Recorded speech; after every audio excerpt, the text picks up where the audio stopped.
Halo semuanya, Assalamualaikum warahmatullahi wabarakatuh. Kembali lagi di channel YouTube aku, Tias Widi Rahayu. Buat teman-teman yang baru mampir di channel YouTube aku, jangan lupa untuk subscribe terlebih dahulu. Teman-teman juga silakan untuk follow Instagram aku, Genta Micin atau Tias Widi Rahayu. Di situ itu namanya sama. Kemudian teman-teman yang belum subscribe silahkan subscribe, nyalain lonceng notifikasinya. Jadi setiap kali aku upload video, hari ini insya Allah akan ada 5-6 video yang bakal aku upload terus menerus. Karena dari kemarin kan aku izin nggak upload video di channel YouTube. Kemudian aku juga nggak muncul tuh, nggak balasin komen-komen teman-teman. Karena apa? Aku lagi fokus di gelombang 7, yang mana peserta gelombang 7 ini meluncak akeh banget gitu ya teman-teman. Banyak banget, aduh bahasa Jawanya keluar. Banyak banget dan alhamdulillah teman-teman itu sudah mulai di pertemuan yang kedua. Jadi buat teman-teman yang ingin segera bergabung, silahkan masih diberikan kesempatan untuk teman-teman mengikuti gelombang yang ketujuh. Karena di gelombang yang ketujuh ini ada kuotanya 1000. 500 juga boleh, 1000 juga boleh. Nanti teman-teman yang mau gabung silahkan langsung menghubungi adminnya. Oke, kita mulai untuk pembahasan soal terkait kemampuan teknis di sini ya teman-teman ya.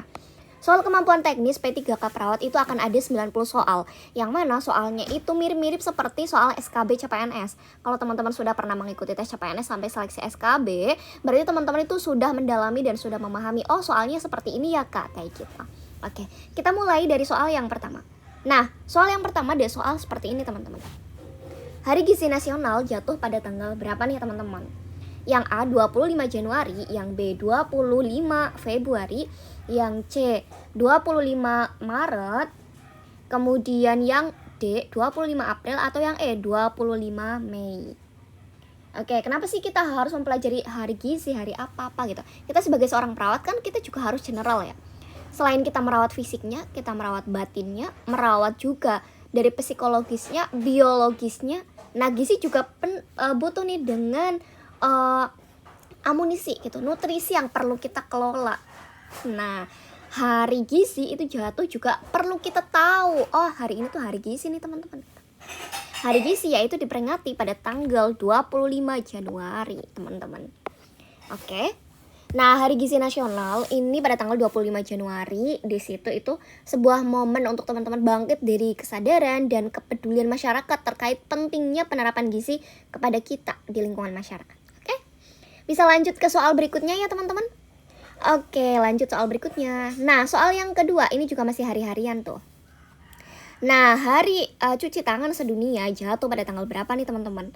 Yang A 15 Juli, yang B 15 September, yang C 15 Oktober, kemudian yang D 15 November, kemudian yang E 15 Desember. Oke, kira-kira berapa nih teman-teman? Oke, silakan dijawab. Oke. Nah, berarti untuk hari cuci tangan sedunia diperingati pada tanggal berapa nih? Buat teman-teman yang sudah searching atau sudah paham terkait hari cuci tangan sedunia, itu juga penting ya untuk kita.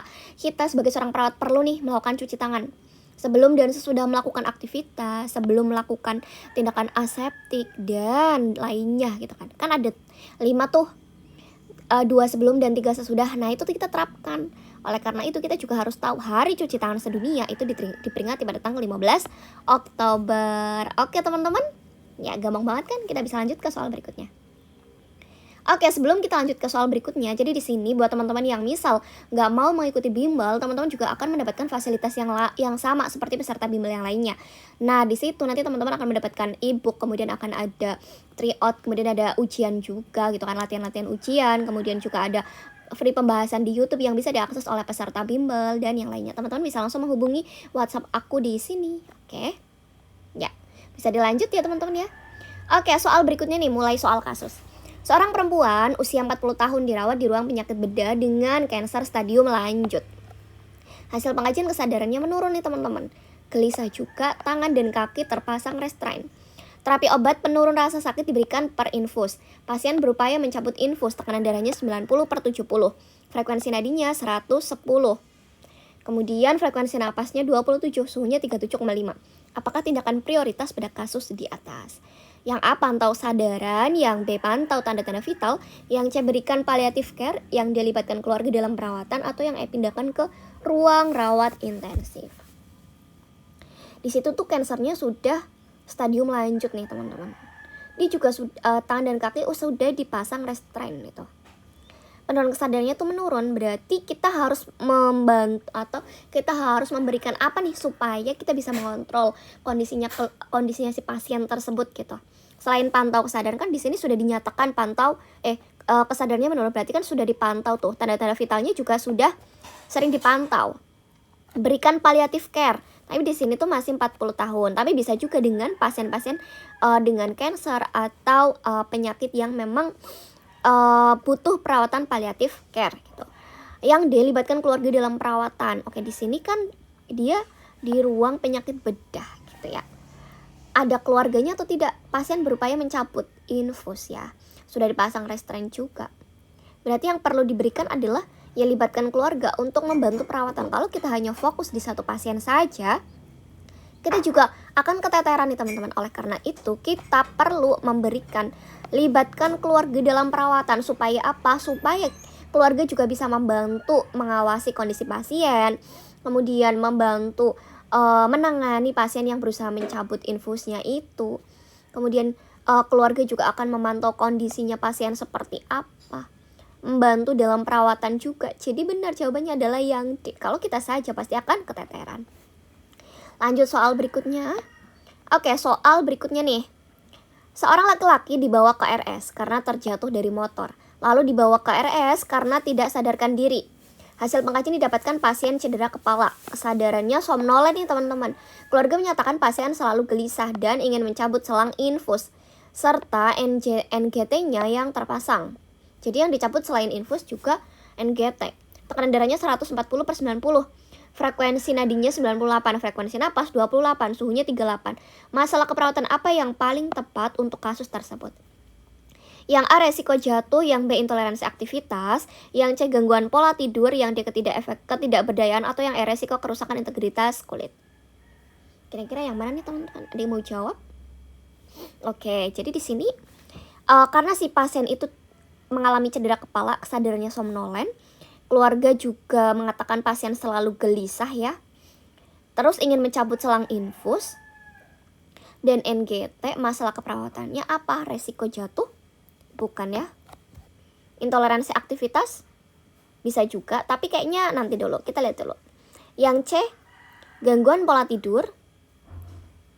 Oke, kemudian yang D, ketidakberdayaan. Oke, ketidakberdayaan. Kira-kira iya nggak ya? Atau yang resiko kerusakan integritas kulit. Di sini itu ada nggak kalau misalnya resiko kerusakan integritas kulit? Ada tanda-tandanya enggak? Meskipun dia ada tidak sadarkan diri, kemudian pasien cedera kepala ya di sini ya. Kemudian kesadarannya somnolen, selalu gelisah dan ingin mencabut selang infus. Kemudian frekuensi napasnya 28, suhunya 38. Masalah keperawatan apa yang paling tepat pada kasus di atas? Kayaknya kalau ketidakberdayaan itu bukan ya teman-teman ya, karena bukan prioritas tuh. Kemudian intoleransi aktivitas, ya terbatas ya, karena dia tidak sadarkan diri. Tapi kurang tepat kalau kita mengangkat intoleransi. Ya. Kemudian kalau resiko kerusakan integritas kulit, karena di sini sudah terjadinya cedera, kita nggak bisa mengangkat resiko. Jadi yang jawabannya tepat adalah apa? Gangguan pola tidur. Karena apa? Dia selalu gelisah teman-teman. Kemudian ingin mencabut infusnya. Berarti kan tidurnya nggak tenang ya. Kayak gelisah. Aduh, gitu kayak gitu terus ya. Berarti kita bisa mengangkat ini. Kemudian di situ juga dijelaskan bahwa tidak sadarkan diri ya. Kemudian cedera kepala. Nah, cedera kepala memang adanya nanti kesadarannya somnolen, kemudian gelisah. Nah, dengan adanya gelisah, somnolen, kemudian ingin mencabut infus dan selang NGT, otomatis dia tidurnya juga nggak karuan. Nah, jadi kita bisa mengangkat gangguan pola tidur. Oke, bisa dipahami teman-teman? Kalau misal ada jawaban yang berbeda, tulis aja di kolom komentar. Tapi ini pendapat aku ya teman-teman ya, karena didukung dengan data-data. Kalau ada jawaban lain, it's okay, tulis aja. Kita punya hak untuk berpendapat dan masing-masing pendapat punya jawaban yang berbeda, it's okay. Next. Oke, soal berikutnya nih teman-teman. Seorang perempuan berusia 78 tahun datang ke poliklinik rumah sakit mengeluh sering BAK dalam jumlah sedikit dan sering, terutama pada saat bersin, batuk, tertawa, atau olahraga. Apa tindakan utama pada kasus tersebut? Yang A, batasi aktivitas fisik. Yang B, pemasangan kateter. Yang C, latihan otot-otot dasar panggul yang D penyesuaian atau modifikasi tempat atau lingkungan berkemih, yang E penyesuaian sikap berkemih antara lain dengan jadwal dan kebiasaan berkemih. Oke, ada yang mau jawab teman-teman? Oke, kita jawab bersama aja ya teman-teman ya.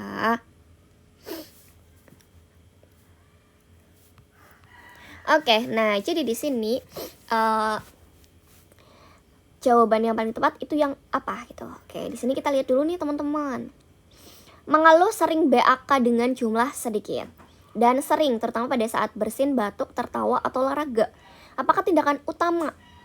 Nah, tindakan utama jangan batasi aktivitas fisik. Pemasangan kateter bisa jadi nih. Atau latihan otot-otot dasar panggul nih, itu bisa juga. Kemudian ada penyesuaian dan modifikasi tempat atau lingkungan berkemih, itu kurang tepat. Yang E penyesuaian sikap berkemih antara lain dengan jadwal dan kebiasaan berkemih, ini kurang tepat.